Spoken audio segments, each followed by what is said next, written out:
최근에 특이한 조각상 하나를 구해왔습니다. 반쪽은 악마, 다른 반쪽은 부처님이 그려져 있었죠. 저는 이 조각상처럼 한 공간에서 서로 상반되는 느낌의 어항을 꾸며보고 싶었습니다. 두 가지 색깔의 수초들을 이용해서 말이죠.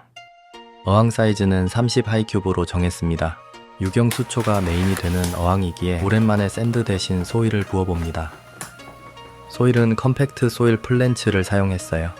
제 영상을 꾸준히 봐온 분들은 아실 수도 있겠지만 저는 어항을 꾸밀 때 바닥재로 대부분 샌드를 써왔습니다. 샌드만으로도 수초를 충분히 키울 수 있고 어항을 관리하는 측면에서 더 쉽고 편하기 때문이지요. 그런 저도 소일을 써야 할 때가 종종 있는데요. 어항 바닥을 정경 수초로 꽉 채워야 할 때나 오늘 꾸밀 어항처럼 수초가 메인이어서 빠르게 키워 올려야 할 때 사용합니다. 이처럼 바위나 유목 같은 요소는 최소화하고 수초의 풍성함과 다양성에 중점을 두는 레이아웃을 더치 스타일이라고 합니다. 바닥재가 튀지 않게 물이 떨어질 곳에 비닐이나 스폰지를 깔아줍니다. 소일은 특히 분진이 잘 일어나기 때문에 더욱 신경 써야 합니다.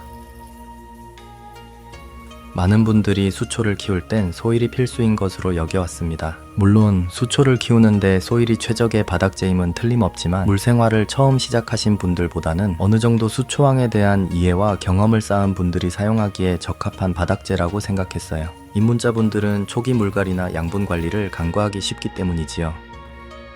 소일은 초기 양분이 풍부하기 때문에 이를 잘 관리하지 못하면 이끼 폭탄이 찾아오는 경우가 많습니다. 수초는 물론이고 어항 전체의 미관을 해칠 수 있는 이끼 문제는 입문자분들에게 큰 스트레스가 될 수 있어요. 지금 심고 있는 수초는 로탈라 로툰디폴리아 와야나드라는 수초입니다. 그냥 초록초록하고 잘 자라는 수초하면 로탈라가 생각나서 구입해봤어요. 로탈라 그린과 유사하지만 잎이 좀 더 좁은 경향이 있습니다. 수초가 넉넉히 있다면 최대한 빼곡하게 많이 심어주는 것이 초반 어항 관리에 유리합니다. 빼곡히 심어진 수초들은 광합성을 통해 양분을 적극적으로 소비하면서 물속 환경을 안정화시키는 데 기여하는데요. 이 말은 즉 이끼가 발생할 여지도 줄어들 것이라는 뜻입니다. 다음으로 여기에 심어볼 수초는 미리오필름 가이아나입니다. 약간 침엽수처럼 생긴 것이 초보자 수초인 암브리아가 고급지게 진화한 느낌이랄까요? 이 소일은 영양 성분과 박테리아가 분말 형태로 함께 섞여 있는데요. 뿐만 아니라 소일은 기본적으로 수초의 성장을 돕기 위해 많은 양분을 담고 있습니다. 이 양분들이 초기에는 물속으로 빠르게 용출되는데요. 이를 적절히 통제하지 않으면 물속에 과잉 양분이 쌓여 수초는 버티기 어렵고 이끼는 번식하기 좋은 환경이 만들어집니다. 지금 손을 바들바들 떨며 심고 있는 수초는 로탈라 로툰디폴리아 블러드레드입니다. 힘들어서 떠는 거 아니고요. 힘들어 죽을 것 같아서 그렇습니다. 이 수초는 로탈라 계열 중에 가장 붉은 품종인데요. 일자로 곱게 자라면서 성장 조건도 까다롭지 않아 인기가 정말 많은 종입니다. 다음 심어볼 수초는 로탈라 왈리키라고 합니다. 주구장창 수초만 심으니까 더럽게 재미없네요. 이 로탈라 왈리키는 한때 제가 정말 좋아했던 수초였습니다. 해외 수초 판매 사이트 같은 정보에 따르면 강한 조명과 많은 이탄을 요구하는 키우기 까다로운 수초로 설명이 되어 있는데요. 소일 세팅에 조명만 받쳐준다면 무이탄으로도 잘 키웠던 수초입니다. 물론 이탄이 들어가면 훨씬 색도 이쁘게 나오지만요. 저도 한때는 무이탄을 고집했던 시절이 있었습니다. 돈이 없던 대학생 시절, 그 당시 이탄은 저에게 너무 비싸고 복잡했던 장비였거든요. 돈이 없는 건 지금도 마찬가지지만 2탄 장비가 없는 어항에는 자작이탄으로라도 2탄을 넣어주고 있습니다. 2탄에 대해서는 다음에 다른 영상으로 더 자세히 설명드릴게요. 정경에 심을 이 붉은색 수초는 알테란테라 레이네키 로잔네르빅이라고 합니다. 조직배양 수초로 받아서 처음 심을 때는 약간 초록빛이 돌지만 뿌리를 내리고 새순을 내면 금방 붉은 잎을 보여줄 거예요. 비슷한 품종으로 알테란테라 레이네키 미니도 있는데요. 알테란테라 종들은 2탄 없이도 붉은 발색을 잘 내줘서 수초왕 입문할 때 좋아했던 수초 중 하나였어요.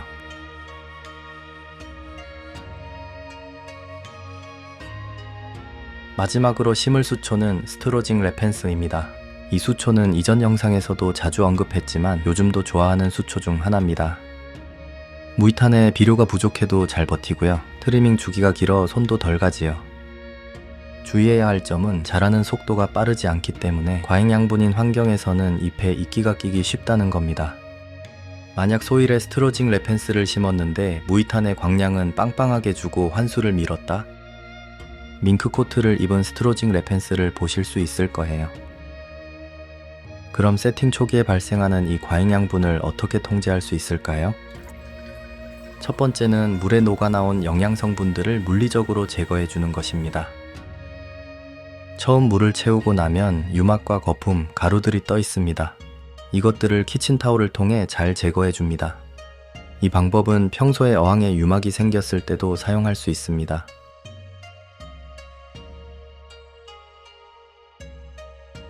그 다음 다시 한번 어항물을 절반 이상 환수해 줍니다.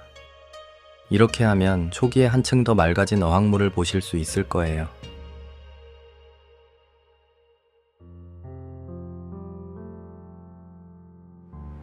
이제 여과기를 설치하고 저는 환수지옥으로 들어가야 합니다. 어항을 소일로 세팅했기 때문이지요. 첫 2주까지는 이틀에 한 번씩 50% 환수해주고 그 다음 2주 동안은 일주일에 2번씩 50% 환수해줬습니다. 이끼가 거의 발생하지 않았다면 여러분은 환수지옥 탈출에 성공하신 겁니다.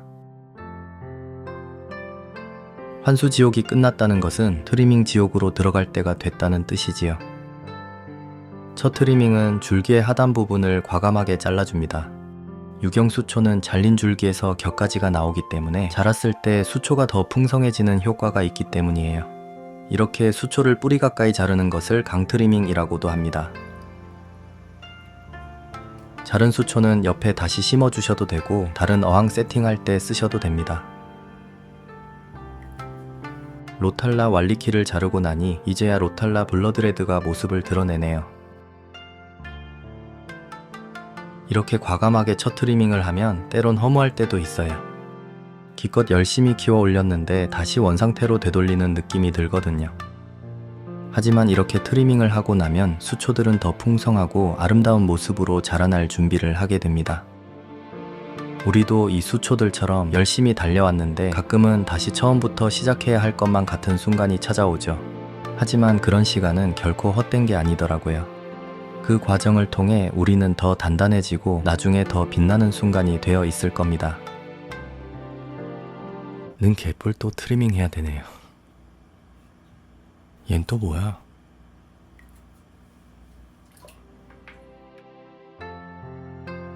로탈라 왈리키는 정말 잘 자랍니다. 트리밍 할 때도 애를 많이 먹이는데요. 잎이 실처럼 가늘어서 건져내기도 힘듭니다. 근데 또 보면 이뻐서 용서가 된단 말이죠. 마치 핑크뮬리 같지 않나요? 아, 저 물때는 눈치 없게 뭐야. 다시 한번 마음을 가다듬고 수초들을 잘 다듬어 줍니다. 이번에 자를 때는 정경, 중경, 후경에 맞춰서 높이를 다르게 잘라줬습니다. 이제 뭔가 컨셉에 맞게 자리를 잡아가고 있는 것 같네요.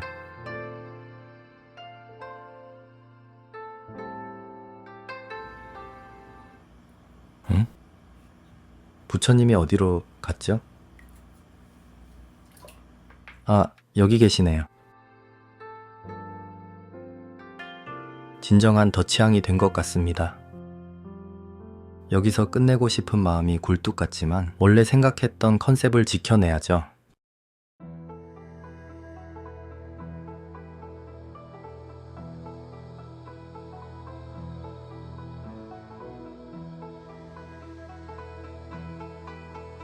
마지막 트리밍은 모양을 생각하면서 천천히 다듬어 나갑니다.